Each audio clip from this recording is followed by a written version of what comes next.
Ayan. Bulaklak na naman siya. Ang naubos ay bulaklak ulit. Sa kabila. Balik tayo. Ayan na. Tingnan mo. Meron na siya. Isa, dalawa, tatlo. Asa isa? 2, 3. Ha, tatlo na sila. Yehey. At kalamansi.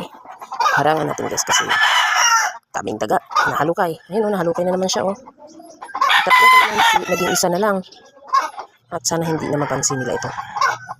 Onion. Okay. Nawala yung mga bulaklak. Ilan to? Okay. Manok ng kapitbahay.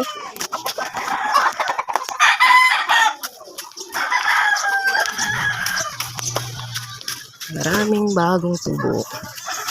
Ano? Maliit. Ay! Ano? At si Kordap yun.